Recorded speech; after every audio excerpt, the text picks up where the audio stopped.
चंपानगर गांव में राजेश बुलंद नाम का एक देशभक्त सैनिक रहता था। राजेश बहुत ही सुलझा हुआ देशभक्त इंसान था। राजेश अपनी देश की सेवा करने में बहुत व्यस्त रहता था। वह अपने परिवार वालों को कभी भी टाइम नहीं दे पाता था। एक दिन राजेश छुट्टियों में अपने घर आने की तैयारी करने लगता है। तभी अचानक खबर आती है, भारतीय बॉर्डर में चीनी सिपाहियों ने हमला कर दिया है। तभी राजेश के सीनियर ऑफिसर चंदन राजेश से आकर कहते हैं, राजेश, चीनी सेना ने भारतीय बॉर्डर पर हमला कर दिया है। हमें किसी भी तरह उस चीनी सेना से हमारी भारत माता को बचाना ही होगा। अगर तुम छुट्टियों में घर जाना चाहते हो तो हमें कोई ऐतराज नहीं है, लेकिन अभी हमें तुम्हारी बहुत ज्यादा जरूरत है। सर, आप ये क्या कह रहे हैं? मेरा अपने घर जाने से ज्यादा जरूरी मेरा देश है। किसी भी हालत में हमें उस चीनी सेना से अपने भारत माता की सुरक्षा करनी है, और इसके वजह से अगर मुझे 1000 बार छुट्टियां कैंसिल करनी पड़े तो मुझे कोई ऐतराज नहीं है। सच में राजेश, हमें तुम जैसे ही सच्चे देशभक्त सिपाहियों की बहुत ज्यादा जरूरत है। उसके बाद सीनियर कमांडर चंदन राजेश और सुरेश के साथ बहुत सारे सेना लेकर भारतीय बॉर्डर पर जाते हैं और सीना चौड़ा करके चीनी सेना से सामना करते हैं। तभी दूसरी तरफ से चीनी कमांडर चैंग अपनी चीनी सेना से कहता है, मेरे सभी चीनी भाइयों, हमें इस भारत के सेना को मूली और गाजर की तरह काट काट कर फेंकना है। इसलिए हमें अपनी योजना और एटम बम अच्छे से तैयार करके रखना होगा। इधर भारतीय सेना के कमांडर चंदन सिंह अपने जवानों को चीनी जवानों को धूल चटाने के लिए प्रस्तुत करते हैं। तभी अचानक भारतीय जवानों पर चीनी जवान हमला कर देते हैं और भारतीय कई जवान चीनी सेना के हमले से अपनी जान गंवा देते हैं। तभी भारतीय सेना अध्यक्ष राजेश अपने प्रधान कमांडर चंदन से कहते हैं, सर, हमारे काफी जवानों ने अपने देश के लिए अपनी जान दे दी।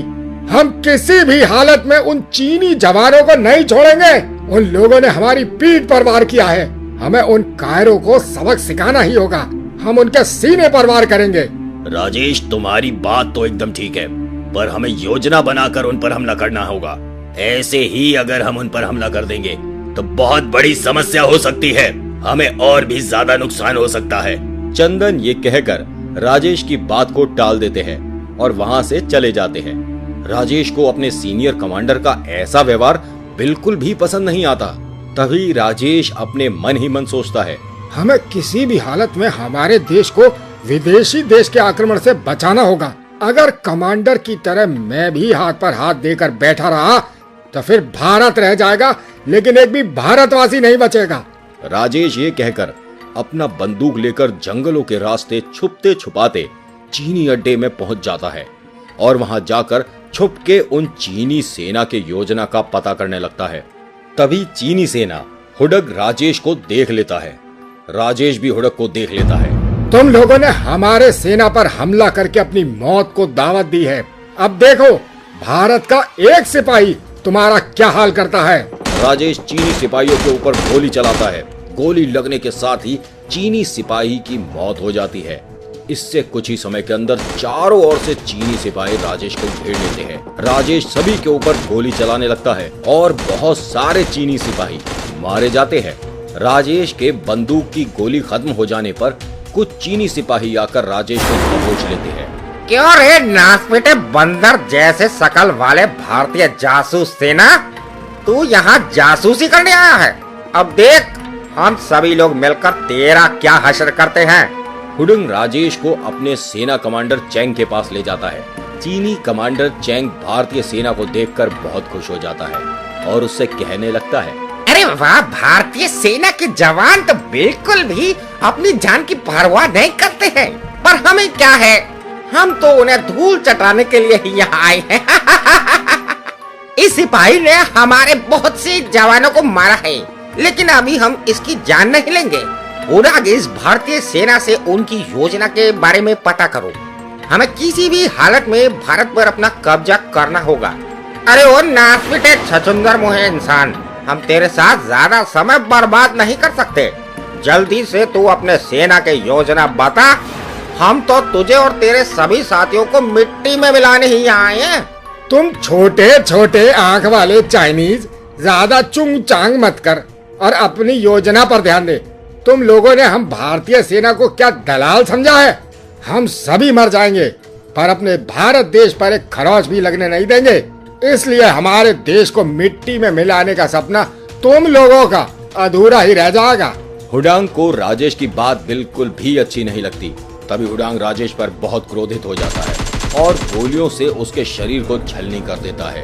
राजेश मरने के बाद भूत बन जाता है पर उसके दिमाग से अपने भारत माता की रक्षा की बात नहीं जाती। तभी राजेश अपने आप से कहता है, इन दुष्ट चीनी सेना ने मुझे मारकर मेरा शरीर तो खत्म कर दिया पर मेरी आत्मा अभी भी जिंदा है, जिसे मृत्यु के बाद भी अपने परिवार को छोड़कर देश माता की चिंता सताती रहती है। इसलिए अब मैं इन चीनी सेना को मजा चखाऊंगा। राजेश का भूत ये कहकर एक एक करके चीनी सेना को मारने लगता है। एक एक करके मैं सभी चीनी सिपाहियों को मार डालूंगा। मरेंगे, सब मरेंगे।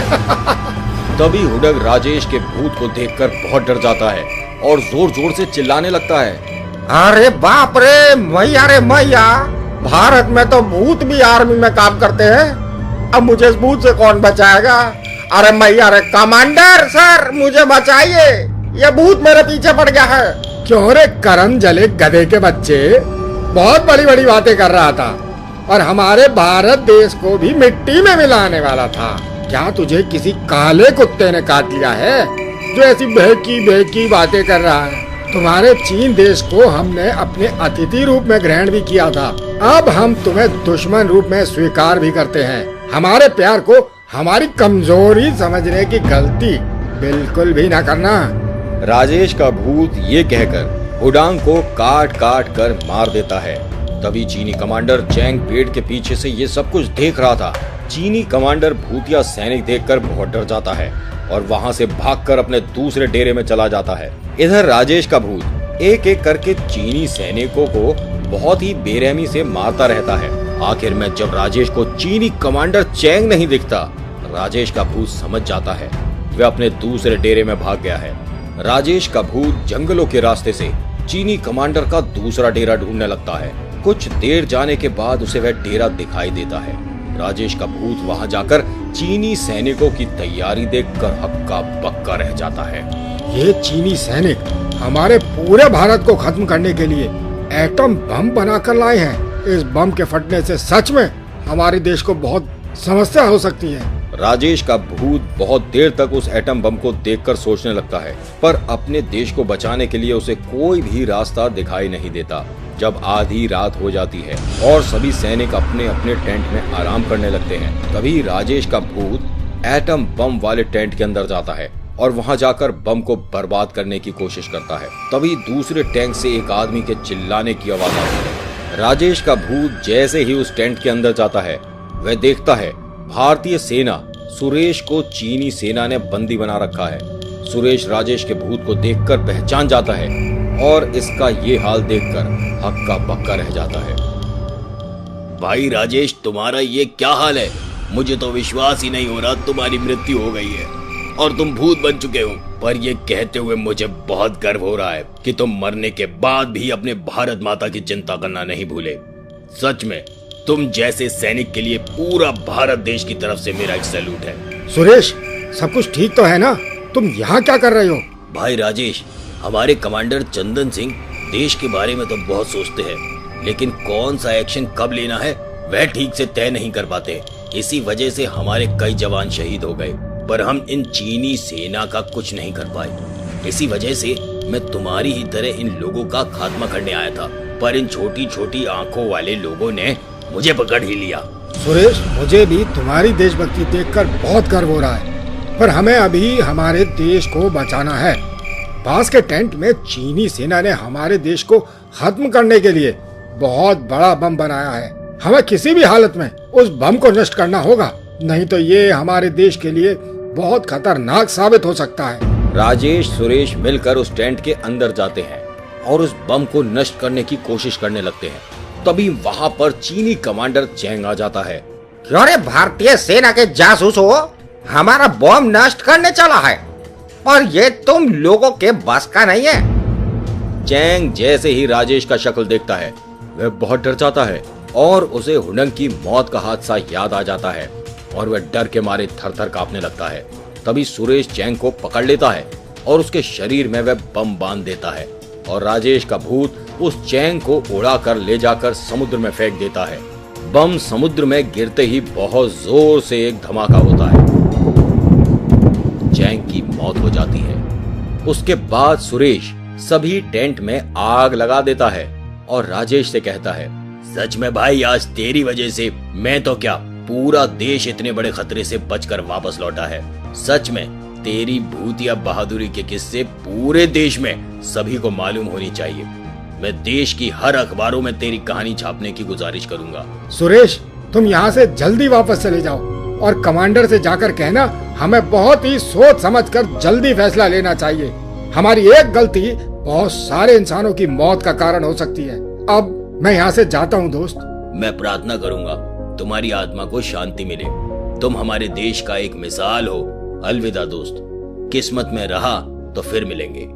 इसके बाद राजेश का भूत वहां से गायब हो जाता है और सुरेश भी अपनी सेना के पास वापस चला जाता है।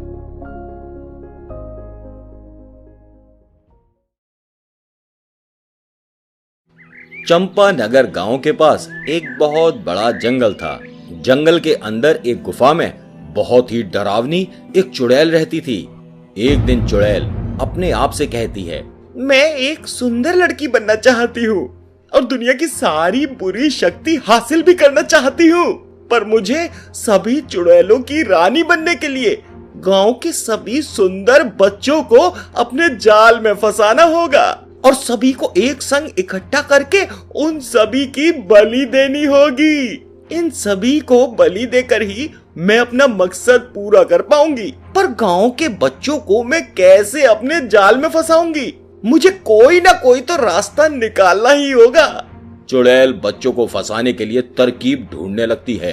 तभी बहुत देर तक सोचने के बाद चुड़ैल को एक आइडिया सूझता है। क्यों ना मैं एक बूढ़ी औरत का भेष बदल कर गांव में खिलौने बेचूं? सुना है बच्चे खिलौना बहुत पसंद करते हैं।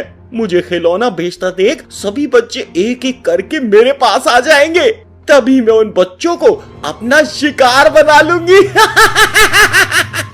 दूसरे दिन सुबह होते ही चुड़ैल अपने कहे मुताबिक एक बुढ़िया का भेष बदल लेती है और जादू से बहुत सारे खिलौना लेकर गांव में बेचने ले जाती है। खिलौने ले लो खिलौना, बहुत ही सस्ता पर खेलने के लिए बहुत ही मस्त खिलौना है। सभी बच्चों जल्दी से मेरे पास आ जाओ, नहीं तो बाद में नहीं कहना कि दादी माँ ने मुझे खिलौना नहीं दिया। आवाज सुनते ही गांव का एक बच्चा चंदू जल्दी से उसके पास आता है। अरे ओ बुढ़ी दादी माँ, जल्दी से मुझे खिलौना दो और सबसे अच्छा खिलौना देना। हाँ बेटा, मैं तुझे खिलौना नहीं सब खिलौने दूंगी, पहले तू मेरी आंखों में तो देख। चंदू जैसे ही उसकी आंखों में देखता है, चुड़ैल अपने जादू से उसे अपने वश में कर लेती है और उसे पकड़कर अपनी थैली में भर लेती है। चुड़ैल चंदू को लेकर वहां से अपनी गुफा में चली जाती है। गुफा में जाकर जैसे ही चुड़ैल चंदू को रखती है, चंदू जोर जोर से चिल्लाने लगता है। अरे ओ खिलौने वाली पागल बुढ़िया, तुझसे मैंने खिलौना मांगा था, पर तू तो मुझे उठाकर इस गंदी जगह पर लेकर चली आई। अरे वह दो फुटिया, तेरी बहुत ज्यादा जुबान चल रही है, अभी तेरी जबान को काट कर खा लूंगी। अरे बुढ़िया, तू इंसान है या शैतान? अभी पत्थर मारकर तेरा मुंह लाल कर दूंगा। चुड़ैल चंदू की बात सुनते ही अपने असली चुड़ैल रूप में आ जाती है और चंदू को डराने लगती है। अरे मैया रे, ये बुढ़िया दादी तो एक चुड़ैल निकली। अब तो मैं इस चुड़ैल के चंगुल से कैसे बाहर निकलूंगा? अरे ऊपर वाले, मुझे इस चुड़ैल के चंगुल से बचा ले। तुझे मेरे चंगुल से कोई नहीं बचा सकता। कुछ दिन आराम कर और अपने गांव के सभी दोस्तों के आने का इंतजार कर। उसके बाद मैं तुझको और तेरे सभी दोस्तों का कचुम्बर बनाकर खाऊंगी। चुड़ैल चंदू को गुफा के अंदर छोड़कर वहां से खिलौना लेकर दूसरे शिकार की तलाश में गांव में चली जाती है। चुड़ैल गांव में पहुंचते ही देखती है चंदू के माता पिता चंदू को हर जगह ढूंढ रहे हैं। चंदू के पिताजी महेश खिलौने वाली को देखते ही पूछते हैं, खिलौने वाली अम्मा, क्या तुमने मेरे बेटे चंदू को देखा है? वह कुछ देर पहले यहाँ खेल रहा था, पर बहुत समय से हम उसे गांव में ढूंढ रहे हैं, वह हमें कहीं नहीं मिल रहा है। नहीं बेटा, मैं अंधी बूढ़ी अपना पेट पालने के लिए कुछ समय पहले ही गांव में खिलौने बेचने आई हूँ। मैंने तुम्हारे बेटे को कहीं भी नहीं देखा है। चुड़ैल ये कहकर वहाँ से कुछ दूर चली जाती है और गांव की दूसरी जगह पर जाकर खिलौने बेचने लगती है। तभी खिलौना खरीदने के लिए उसके पास एक बच्चा आता है। चुड़ैल उसे भी अपनी आंखों के जादू से वश में कर लेती है। उसे भी चंदू की तरह गांव से उठाकर गुफा के अंदर लाकर फेंक देती है। इसी तरह चुड़ैल हर रोज खिलौना बेचने के बहाने से गांव में आती और बच्चों को अपने वश में करके गांव से उठाकर गुफा में ले जाकर फेंक देती। इसी तरह गांव में एक एक करके बहुत सारे बच्चे चोरी होने लगते हैं। गांव का बच्चा चोरी होता देख गांव वाले बहुत ही परेशान और पहले से ज्यादा सतर्क हो जाते हैं। एक दिन चुड़ैल हर रोज की तरह खिलौना बेचने के बहाने से गांव में बच्चा चोरी करने आती है। चुड़ैल एक बच्चे को खिलौना देने के बहाने अपने वश में करने लगती है। तभी उसे गांव का एक इंसान बिरजू देख लेता है और चुड़ैल को दौड़कर मारने आता है। क्या रे बुढ़िया, तू खिलौने बेचने के बहाने हर रोज हमारे गांव में एक एक करके बच्चा चोरी कर रही थी, पर हमने तुझे बूढ़ी समझकर तुझ पर कभी शक नहीं किया। आज मैंने तुझे रंगे हाथों पकड़ा है। अब देख हम सभी गांव वाले मिलकर तेरा क्या हश्र करते हैं। अरे वे मूर्ख इंसान, मैं कोई मामूली बुढ़िया नहीं हूँ जो तुम गांव वाले मिलकर मेरी हालत खराब करोगे। चुड़ैल ये कहकर अपने असली रूप में आ जाती है और अपने हाथ लंबे करके बिरजू को पकड़ने जाती है। अरे बाप रे, दादा रे, ये बुढ़ी तो एक चुड़ैल निकली। भागो रे भागो, नहीं तो ये मुझे अभी जिंदा चबाकर खा जाएगी। बिरजू चुड़ैल को देखते ही वहाँ से 9-2-11 हो जाता है और वहाँ से भागकर चंदू के पिताजी महेश के पास आता है। अरे बिरजू, तुम इतना हाफ क्यों रहे हो? क्या तुमने कोई भूत देख लिया? अरे भाई, मैंने भूत नहीं चुड़ैल देखा है। हमारे गांव में जो खिलौने वाली घूम रही थी वह बुढ़िया एक चुड़ैल है और वह चुड़ैल ही तुम लोगों के बच्चों को चोरी कर रही है। यार तू ये क्या कह रहा है? मुझे तो कुछ समझ नहीं आ रहा है। खिलौने वाली बूढ़ी से तो मैंने भी बात की है, पर वो तो मुझे किसी भी एंगल से चुड़ैल नहीं लग रही थी। महेश, तुझे क्या लग रहा है मैं मजाक कर रहा हूँ? अरे भाई, ये टाइम नहीं है किसी को समझने और समझाने का। हमें जल्द से जल्द गांव के सभी बच्चों को बचाना होगा। क्या पता उस चुड़ैल ने हमारे बच्चों के साथ क्या किया है। हाँ यार, मुझे मेरे बेटे चंदू की भी बहुत फिक्र हो रही है। ऊपर वाले हमारे सभी बच्चों को उस चुड़ैल से सुरक्षित रखना। बिरजू और महेश मिलकर सभी गांव वालों को चुड़ैल की बात बताते हैं और सभी एक साथ मिलकर तांत्रिक भैरव बाबा के पास जाते हैं। शकलका बूम बूम, शकलका बूम बूम। अरे सभी गांव वाले एक साथ आए हैं, क्या गांव में कोई परेशानी है? तांत्रिक बाबा, हमारे गांव में एक चुड़ैल खिलौने वाली बनकर गांव में घूम घूम कर बहुत सारे बच्चों को चोरी करके न जाने कहां लेकर चली गई है। आप किसी भी तरह उस चुड़ैल के चंगुल से हमारे बच्चों को बचा लीजिए। न जाने उस चुड़ैल ने हमारे बच्चों को जिंदा भी रखा होगा या नहीं। ये तो बहुत ही बड़ी समस्या है।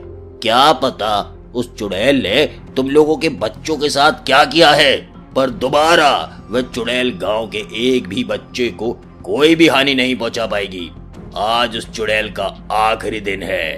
तांत्रिक बाबा मन ही मन मंत्र पढ़ने लगते हैं। कुछ देर तक मंत्र पढ़ने के बाद तांत्रिक बाबा बिरजू से कहते हैं, बिरजू, मैंने अपनी तंत्र विद्या का प्रयोग करके एक छोटी सी चिड़िया बनाई है। ये चिड़िया ही हम लोगों को उस चुड़ैल के अड्डे पर लेकर जाएगी।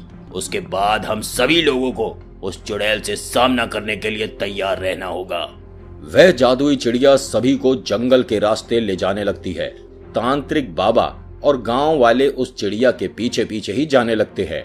कुछ देर तक चिड़िया उड़ने के बाद एक गुफा के बाहर आकर रुक जाती है। गांव वाले, वह चुड़ैल इस गुफा के ही अंदर रहती है। हमें बहुत सावधानी के साथ अंदर जाना होगा। तांत्रिक बाबा, महेश और बिरजू धीरे धीरे गुफा के अंदर जाते हैं और कुछ गांव वाले गुफा के बाहर खड़े रहकर उन लोगों के आने का इंतजार करने लगते हैं। तांत्रिक बाबा, बिरजू और महेश गुफा के अंदर जाकर देखते हैं चुड़ैल ने उन बच्चों को कुछ नहीं किया है। और गुफा के एक तरफ बिठा कर रखा है और दूसरी तरफ एक कढ़ाई में कुछ बना रही है। तांत्रिक बाबा चुड़ैल के सामने चले जाते हैं और उसे ललकारने लगते हैं। अरे वे दुष्ट चुड़ैल, इन सभी बच्चों को क्यों यहाँ पर लेकर आई है? अब देख मैं तेरा क्या हाल करता हूँ। अरे वो बूढ़े तांत्रिक, यहाँ पर आकर तूने बहुत बड़ी गलती कर दी। अब इन बच्चों के साथ मैं तुझे भी पकाकर खाऊंगी, फिर तो मेरी शक्ति और ज्यादा दुगनी हो जाएगी। चुड़ैल ये कहकर तांत्रिक पर वार करती है। तेरे इन मामूली हमले से मेरा कुछ भी नहीं होने वाला। मेरी ही गुफा में आकर मेरा ही अपमान करता है। तेरी इतनी हिम्मत, अभी तेरी चर्बी बाहर करती हूँ। दिन रात योगा करके मैंने खुद ही अपनी चर्बी बहुत कम कर ली।